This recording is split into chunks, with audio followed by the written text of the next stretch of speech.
ሰላም ጤና ይስጥልኝ ተመልካቾቻችን ከአንከር ሚዲያ ዝግጅት ክፍል ያክብሮ ሰላምታችን እናቀርባለን። በአማራ ክልል የተካሄደ ያለውን ወቅታዊ የህልውና ተጋድሎ በተመለከተ ያገኘናቸው መረጃዎች የምናቀርብበት ከፋኖ መንደር የተሰኘው ዝግጅታችን ነው። የተለያዩ መረጃዎችንም አካተን ይዘን ቀርበናል። እንድትከታተሉ ነው የምንጋብዘው። የዘውትር ተሳታፊያችን መስመር ላይ ይገኛል።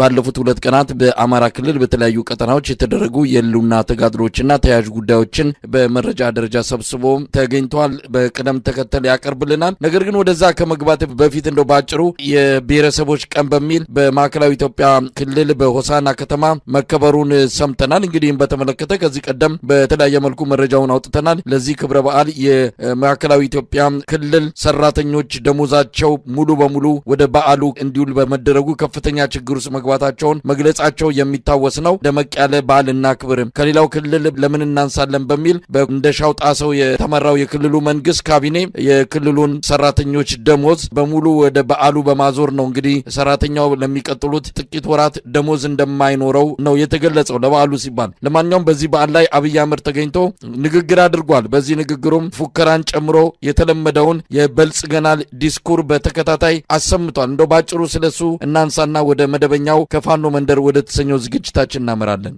ኛ ዓመታዊ በዓላቸውን የብሔር ብሔረሰቦችን ክብረ በዓል ለማክበር ወደ ሆሳና ከተማ ጠቅላይ ሚኒስትሩ ተጉዟል። በርካታ ከሌሎች ክልሎች የመጡ የብልጽግና አመራሮች ተገኝተዋል። በአጠቃላይ ሰብሳቢውም ተሰብሳቢውም ብልጽግናን የሚደግፍ ኃይል ብቻ እንደተገኘ ነው መረጃዎች የሚያመላክቱት።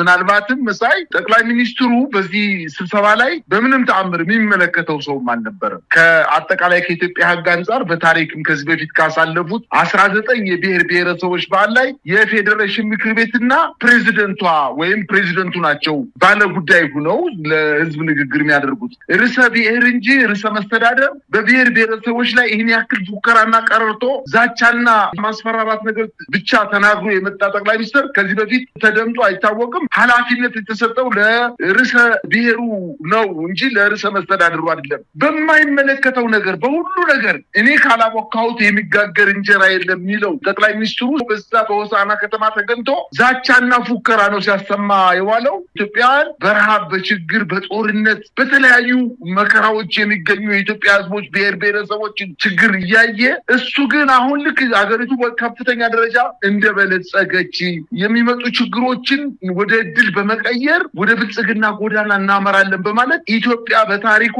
በጣም በርካታ ጊዜ በአገር ውስጥ ግጭት ውስጥ ገብታለች። ወራሪያን መጠው ኢትዮጵያን በከፍተኛ ደረጃ አጥቅተዋታል። ነገር ግን እንደዚህ ጊዜ ኢትዮጵያ ችግር ውስጥ የወደቀችበት ጊዜ የለም።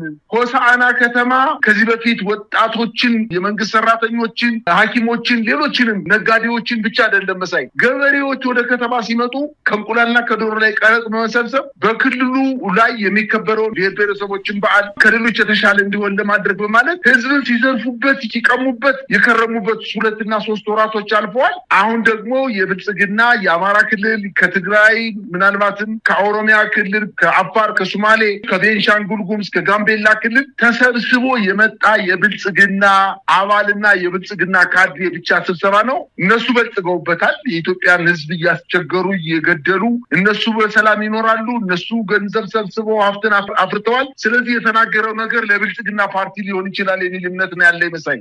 የኢትዮጵያን ጠላቶች እንደ ጸጉር ቅማል አንድ በአንድ እናራግፋለን። እንግዲህ በንግግሩ ያው ዛቻው ፉከራው እንደተለመደው ተሰምቷል። አዲስ ነገር የለም። ቅኔው ሲያልቅበት ቀረርቶ ጨምረበት ነው የሆነው። ከዚህ በኋላ ሰውየው አዲስ ነገር የሚናገር አይደለም። የተለመደውን በልጽገናል፣ እንሰራርተናል፣ ሰማይ ላይ ደርሰናል፣ እንዲህ አይነት ተመሳሳይ የሆኑ ምንም አይነት የይዘት ለውጥ የሌለው አንድ መድረክ ላይ የተነጋገረውን የምንም የቃላትም የድምጸትም ልዩነት ሳይኖረው ደግሞ ደጋግሞ የሚናገር ሁሉ ነገር ያለቀበት አይነት ሆኖ ነው የቀረበው። ከምንም በላይ ጠላቶቻችንን ጸጉር ላይ እንዳለቅማል ለቃቅመን እናራግፋቸዋለን ብሎ በዚህ አይነት የቃላት አጠቃቀም ችግር ባለበት ሁኔታ ከአንድ የሀገር መሪ እንዲህ አይነት ቃል በመጠቀም ጠላቶቻችንን በሙሉ አራግፈን እንጨርሳለን ያለው ምን አይነት ትርጉም የሚሰጥ ፕሮፓጋንዳ እንደሆነ ግልጽ አይደለም። ከአብይ አህመድ የበለጠ የኢትዮጵያ ጠላት የለም። ከአብይ አህመድ የበለጠ ኢትዮጵያ ስጋት የለም። ኢትዮጵያ ጠላት ብላ ምናልባት በስጋት ደረጃ በቁጥር 1 ልታስቀምጠው የምትችለው አብይ አህመድን ነው።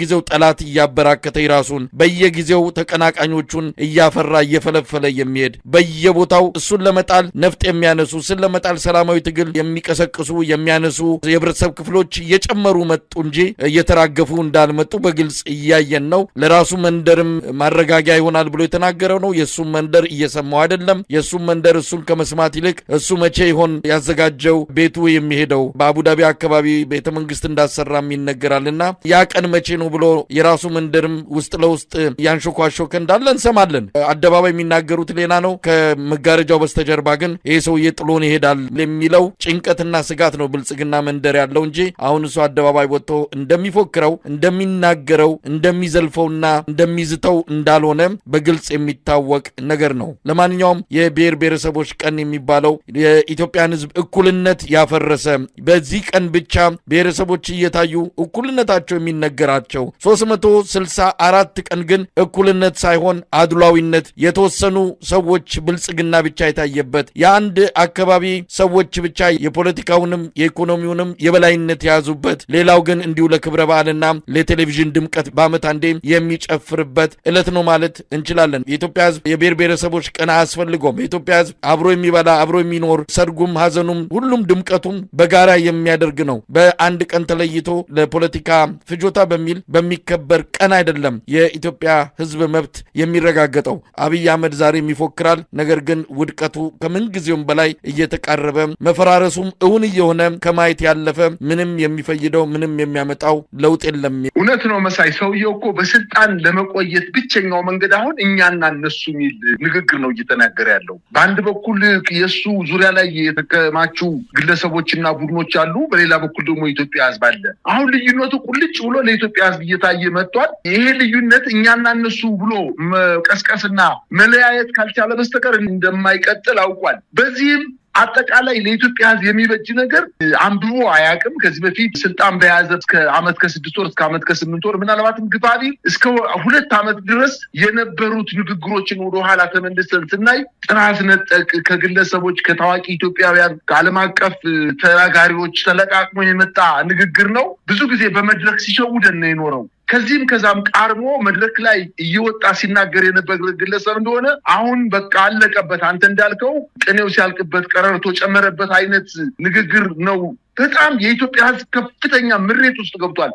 እውነት ለመናገር መድረክ ላይ ወጥቶ ሲናገር ማድመጥ የማይፈልግ ኢትዮጵያውያን እጅግ በጣም በከፍተኛ ደረጃ እያደገ ነው የመጣው።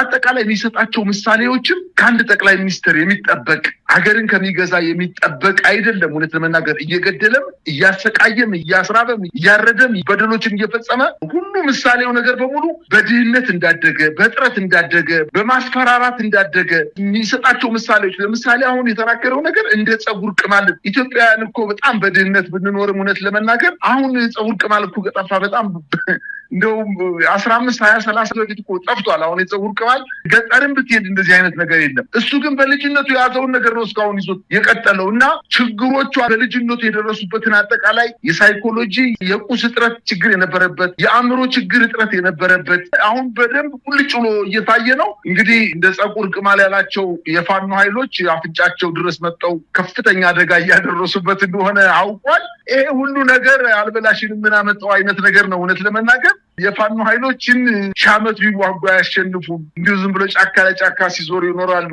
በማለት የተናገረው ትቶ ዛሬ ደግሞ እናራግፋቸዋለን። በጭራሽ እኮ ለመናገርም እኮ የሚቀፍ ነገር ነው። እውነት ማስፈራራቱ፣ ዛቻው፣ ስድቡ በጣም ከመሪ በታሪክ በኢትዮጵያ እንደዚህ አይነት መሪ በእውነት አይታ የማታውቅበት ጊዜ ላይ ነው የደረስነው። ነገር ግን ይሄ ሁሉ ቅዠት ይሄ ሁሉ ድንጋጤ እየመጣበት ያለው ናዳ ማስቀረት እንደማይችል የተረዳ ነው እየመሰለኝ የመጣው መሳይ። እንግዲህ የፋኖ ኃይሎች ናቸው አንዱ እንደ ተባይ እናራግፋቸዋለን ከተባሉት ውስጥ በትክክለኛ በእርግጠኝነት መግለጽ የሚቻለው እነሱ ደግሞ የበለጠ የእሱን የውድቀት ጊዜ እያፋጠኑ ምናልባትም አብይ አህመድ ከነ ጥቁር ታሪኩ በኢትዮጵያ ገጽ ላይ የሚጠፋበት ሩቅ እንደማይሆን የሚያረጋግጡ የትግል እንቅስቃሴዎች ናቸው እየተደረጉ ያሉትና እስቲ በአንተ በኩል ባለፉት 2 እና 3 ቀናት ዛሬን ጨምሮ በአማራ ፋኖ የተለያዩ አደረጃጀቶች እየተካሄዱ ያሉ የህልውና ተጋድሎ መረጃዎችን በተመለከተ የተወሰኑትን ብታካፍልን። የአማራ ፋኖ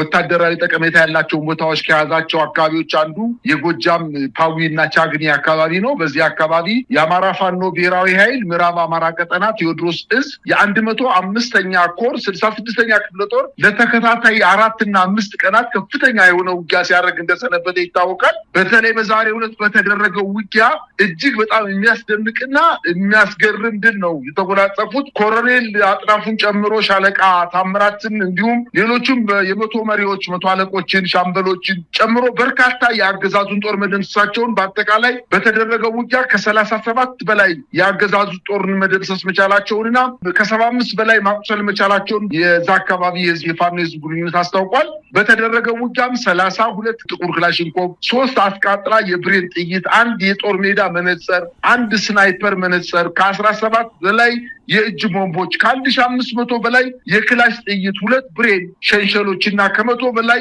የድሽቃ ተተኳሾች እንዲሁም በዚሁ አካባቢ ዘንዘል በተባለ አካባቢ በተደረገ ከፍተኛ ውጊያ የአገዛዙ ጦር ይህን ያክል ጉዳት የደረሰበት ቢሆንም ከተለያየ ቦታ በተለይ ከፓዊ አካባቢ የተጨማሪ ኃይል አምጥቶ እነዚህን 2 ቦታዎች ለመቆጣጠር ያደረገው ጥረት ከፍተኛ ጉዳት ደርሶበት እንደገና መመለሱንና አሁንም ውጊያው እየተካሄደ እንደሆነና የፋኖ ኃይሎች ግን የልባቸውን ሰርተው ቦታውንም መቆጣጠር መቻላቸውን አስታውቀዋል። ከፓዊ ተጨማሪ ኃይል አምጥቶ እነዚህን አካባቢዎች የታፈኑ አካባቢዎችን ለማስለቀቅ አሁንም ጥረት እያደረገ ቢሆንም የከባድ መሳሪያዎችን በመተኮስ አካባቢ በደረሰ ሰብል ላይ ከፍተኛ ጉዳት እንዳደረሰና የፋኖ ኃይሎች ግን ይህን ሁሉ ተቋቁመው በተለይ ዘንዘል የተባለችውን ከተማ በመቆጣጠር እየገሰገሱ እንደሆነ የአገዛዙ ጦር ደግሞ ከፍተኛ ክሳራ ደርሶበት እነዚህን ወታደራዊ መኮንኖችን ጨምሮ የቆሰሉ ሌሎችን በሄሊኮፕተር ወደ ባህር ዳር ይዟቸው እንደሄደ በተለይ በዚህ አካባቢ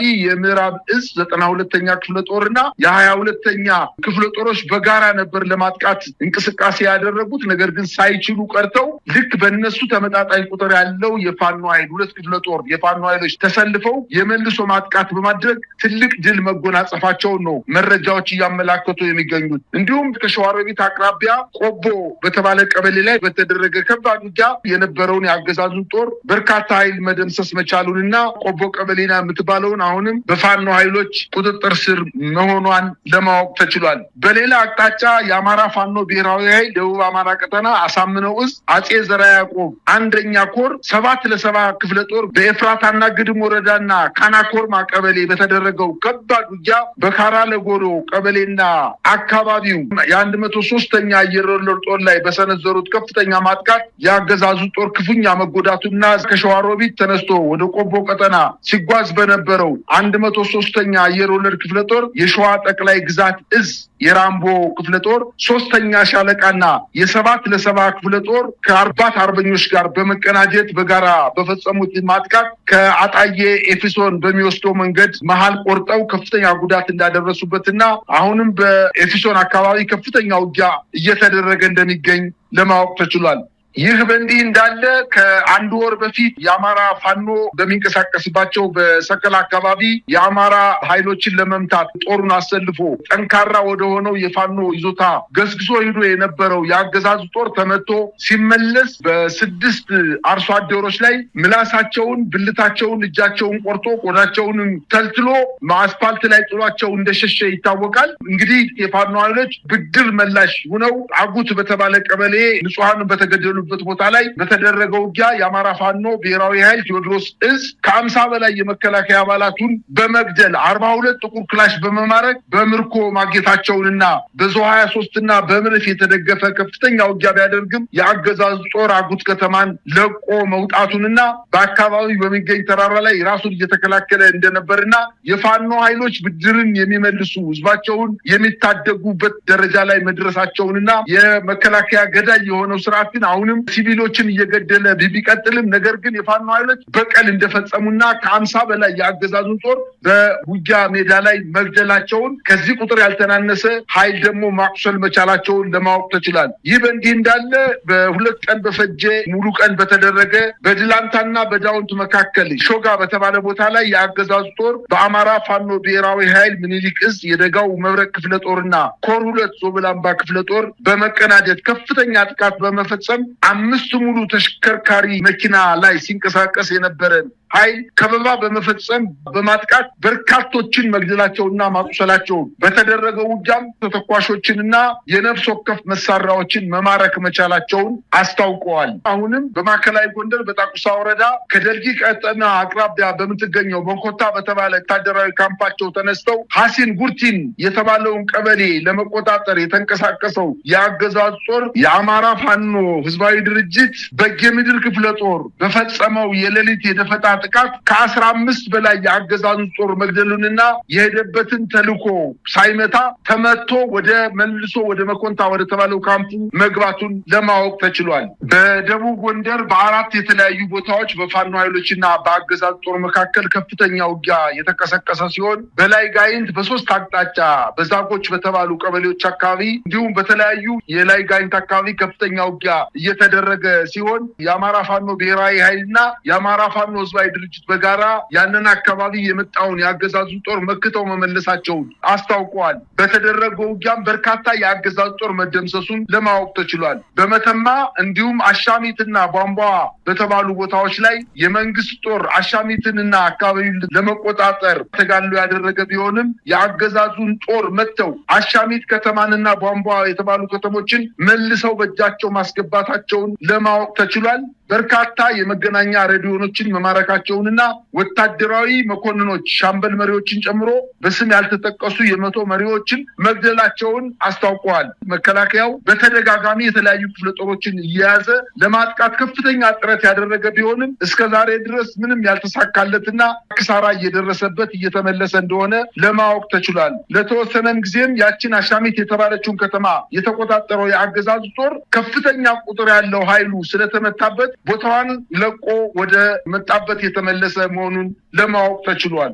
በጣም ነው ማመሰግነው። እንግዲህ በሰሞኑ የአማራ ህዝብ ተጋድሎ ላይ ዋናነትም ከሰሞኑ ከተፈጠረውና አገዛዙ እንደ ትልቅ ክስተት ተመልክቶት ከፍተኛ ሽፋን በሰጠው የአንድ ግለሰብ ብልጽግና መንደር መቀላቀልን ወይም መምጣትን ተከትሎ እንግዲህ የፋኖ ትግል ምን ሊመስል ይችላል የሚለው ነገር ፋኖ አመሰራረቱንና አካሄዱን አሁን የደረሰበትን ደረጃ ካለመረዳትና ካለማወቅ የተነሳ እንደው ፋኖ እንዴት ሊቀጥል ይችላል የሚል በተወሰነ ደረጃ ስጋት የገባው ካለ በእርግጥ ፋኖ ሰሞኑን እያደረገ ያለው እርምጃና እንቅስቃሴ መልስ እየሰጠው ነው ማለት ይቻላል። በነገራችን ላይ ሰሞኑን ገባ የተባለውን ግለሰብ ተከትሎ አገዛዙ በአማራ ክልል ደስ ብሎናል ስምምነት በመደረጉ የሚል የድጋፍ ሰልፍ እንዲደረግ ቅስቀሳ እያደረገ እንዳለ ቤት ለቤት ሰምተናል። ምናልባት ይሄ ነገር ሊከሽፍ እንደሚችልም እየተገለጸ ነው የሚገኘው። ሌላው ይሄ ግለሰብ ማስረሻ ሰጤ ማለት ነው ወደ አማራ ክልል አንድ የኃላፊነት ቦታ ተሰጥቶት ሊሄድ እንደሆነ ነው የተገለጸው። ምናልባትም የክልሉ ሰላምና ጸጥታ ቢሮ ኃላፊ አማካሪ በመሆን ወደ ባህር ዳር ይሄዳል ተብሎ ነው የሚጠበቀው። ከዚሁ ጋር ተያይዞም ብቻውን አልመጣም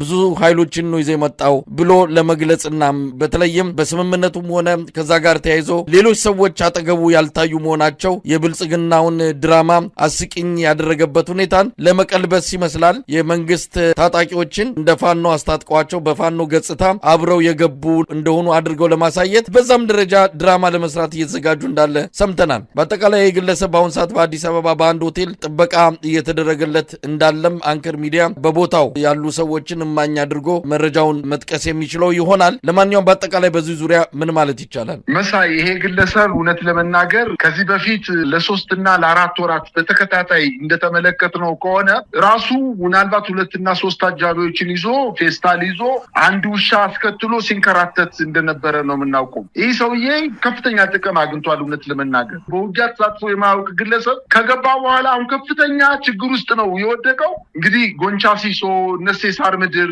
ሸበል በረንታ፣ የበላይ ዘለቀ ሀገር ስንት ጀግና ያበቀለበት ሀገር እንደዚህ አይነት ግለሰብ ወደ ብልጽግና ገባ ተብሎ አሸሸ ገዳሜ መባሉ እጅግ በጣም በመንግስት ደረጃ ያሳፍራል። ይህ ግለሰብ ልክ እንደነ ጃልሰኝ 1000 እና 2000 10,000 እና 5,000 ጦር ይዞ የገባ አይደለም። ምናልባትም መሳሪያ ሳይታጠቅ በአጃቢዎቹ ታጅቦ የገባ ግለሰብ እንደሆነ ነው መረጃዎች የሚያመላክቱት። ይህን ግለሰብ አሁን ከፍተኛ ጭንቀት ውስጥ ነው የወደቀው። እነሱ በከፍተኛ ደረጃ ሚኒሻውን አሰልፎ የፋኖ ልብስ በማልበስ እኛ ህዝባችንን በድለናል፣ የአማራ ጥያቄ ተመልሶልናል፣ ስለዚህ ትግላችንን አቁመን ከመንግስት ጋር ተሰልፈን ህዝባችንን ለመካስ ተዘጋጅተናል የሚል ፕሮፓጋንዳ ለመስራት ነበር ከፍተኛ እንቅስቃሴ ሲደረግ የነበረው። ከዚህ በፊት እንደምታውቀው ጃልሰኝን ወደ ምህረት ወይም ወደ መንግስት ጋር ድርድር አድርጎ ወደ ሰላማዊ መንገድ ገባ ሲባል በኦሮሚያ ክልል በአንዳንድ ከተሞችና በአዲስ አበባ እኛ ራሳችን በአይናችን ያየነው በመኪና እየተንቀሳቀሱ በመገናኛ፣ በሜክሲኮ፣ በሀያት፣ በጣፎ አካባቢ ተኩስ እያሰሙ ህዝቡን ሲያሸብሩ እንደነበር ልክ እንደዛ አይነት ነገር ለማድረግ ፍላጎት ነበረው። ነገር ግን የሚጨበጥለት እጅ አጣ። ይሄ ግለሰብ ይዟቸው የመጣው ቁጥር ለመንግስትም በሰጠው ፕሮፓጋንዳ ልክ አሁን በድፈት ወጥቶ ይህን ያክል ጦር ይዤ ገብቻለሁና አማራ ክልል ላይ የፋኖ ኃይሎች እየደከሙ ነው፣ እጃቸውን ሰጠዋል፣ ከእንግዲህ በኋላ የሚያስቸግረን ነገር የለም ለማለት የማይችልበት ደረጃ ነው። ከዚህ አልፎ ደግሞ እጅ ሰጣሉ የተባሉት የታሉ? ከሰሞኑ ይመጣሉ ብለህ ቃል ገብተህ ነበረ ተብሎ ከብሔራዊ ተሃድሶ ኮሚሽን ምክትል ኃላፊው ብርጋዴር ጀነራል ደርቤ መኩሪያ ደብዳቤ እንደተጻፈለት መረጃዎች ዛሬ ወጥተዋል። እንግዲህ እነ ማስረሻ ሰጤ ከፍተኛ ጭንቀት ውስጥ ነው የወደቁት። መስፍን አባተን ጨምሮ ማስረሻ ሰጤ ምናልባት ወደ አማራ ክልል ሄደው እንደሚሆን የሆነ የሚመጥናቸውን ቦታ የተላላኪነት ቦታቸውን ሊሰጣቸው ይችላል። ነገር ግን ልክ ጃልሰኝ እንዳደረገው አይነት አካሄድ አማራ ክልል ላይ ምናልባትም ሚኒሻውን ይዞ ሊያደርግ ይችላል። እነሱ ግን ቃል የገቡላቸው በርካታ ግለሰቦች በርካታ የፋኖ ኃይሎች በጥቂት ቀናት ውስጥ ወደ አማራ ክልል እጅ ይሰጣሉ፣ ለዚህም ሰራዊቱ ተዘጋጅቶ ይቀበላቸው በማለት ዲስኩራቸውን ሰፋ አድርገው ነበር የተናገሩት። ነገር ግን የሚመጣ ኃይል አጡ።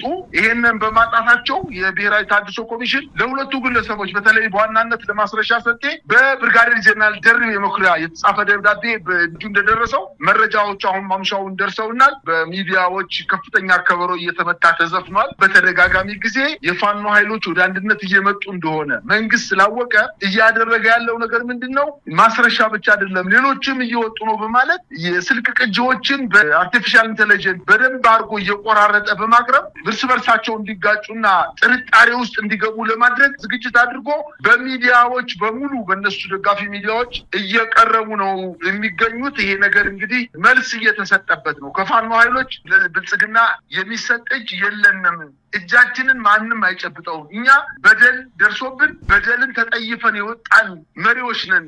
አንዳንዱ መሪዎች እንደውም እየተናገሩ ያሉት እኛ ለማድረክ ነው፣ ማርከን አሰልጥነን አስታጥቀን ውትድርና ላስተማር ነው ለብርሃኑ ጁላ ነው ወይ እጃችን የሚሰጠው በማለት ለእነዚህ ወታደራዊ አመራሮች ከፍተኛ ንቀት እንዳላቸውና በፍጹም የማይሞከር እንደሆነ ነው መረጃዎች እያመላከቱ ያሉት። እንግዲህ አንዳንድ አመራሮች እኔ ብቻዬን እንኳን ማልቀረውን ብቻዬን እንኳን ብቀር ለዚህ ስርዓት እጄን የምሰጥ ሰው አይደለሁም፣ እጅ የሚጨብጥ እንጂ የሚጨበጥ እጅ የለኝም በማለት በልህና በቁጭት እየተናገሩ እንደሚገኙና በአጠቃላይ ግን የፕሮፓጋንዳ ሂደታቸው ምናልባትም ባለፈው ኢንተርቪው ስናደርግ ለአንድ ሳምንት ግፋቢል ለሁለት ሳምንት ጊዜ ነው ሊቆይ የሚችለው። በኋላ ግን እንደ ምንጭ ውሃ እየጠራ ይመጣል።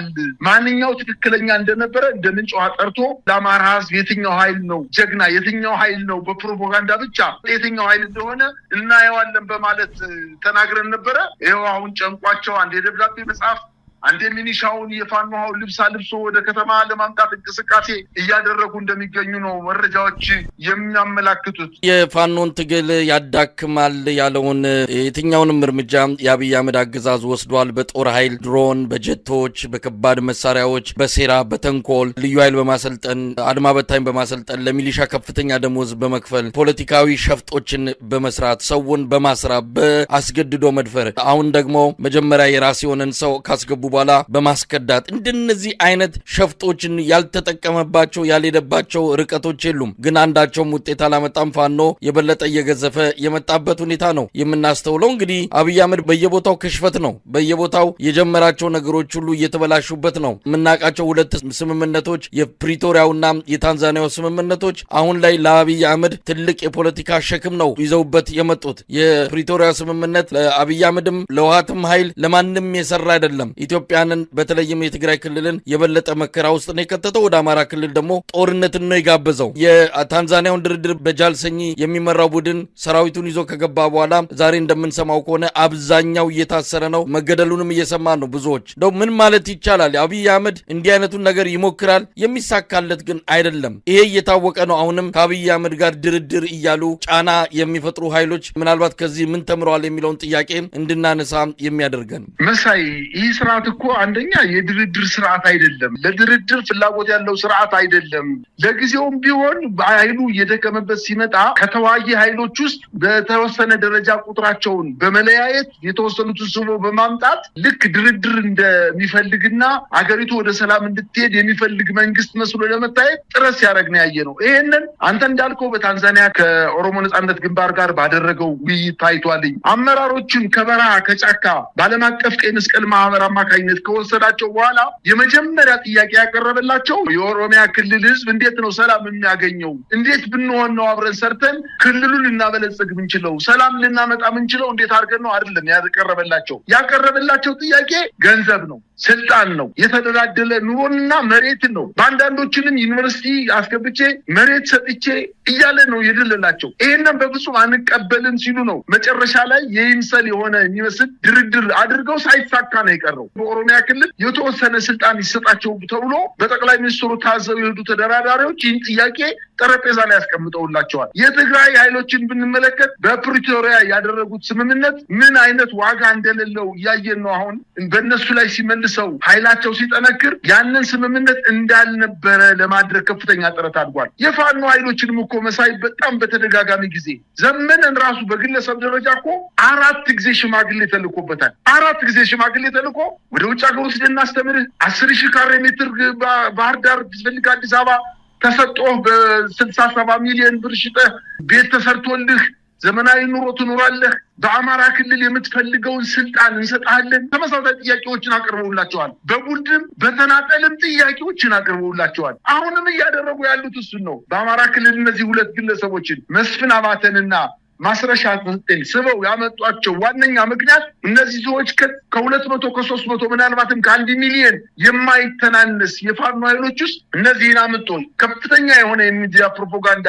በመንዛት ትልቁን ቁጥር ማሸበር ነው ዋና ስራው። ምናልባትም ጓደኞቻችን ከኛ ሄዱ ስለዚህ እየፈረሰ ነው ብሎ አሁን በሰሞን በአማራ በሞጣ አካባቢ በብቸና በደብረ ወርቅ አካባቢ የሚነዛው ስብሰባ እየተባለ ህዝቡን እየሰበሰቡ ይሄው ማስረሻ ሰጤ ልጃችሁ ገብቷል፣ አሁንም ሌሎች እየመጡ ነው፣ ስለዚህ የፋኖ ኃይሎች ደክመዋል፣ የሉም፣ በሰላማዊ መንገድ ትኖራላችሁ፣ እኛም ከእናንተ ጋር አብረን እያስተዳድር እንኖራለን በማለት ልክ ፋኖ እንደፈረሰ አድርገው በእኛ የበላይነት ተጠናቋል፣ ውጊያው አልቋል በማለት በስብሰባ ህዝቡን እያሸበሩት ነው የሚገኙት። ነገር ግን የተደረገው ስምምነት ምንድን ነው? የአማራ ህዝብ በማንነቱ እንዳይደፈር፣ እንዳይገደል፣ እንዳይፈናቀል ተስማምተናል፣ በፊርማችን ተስማምተናል።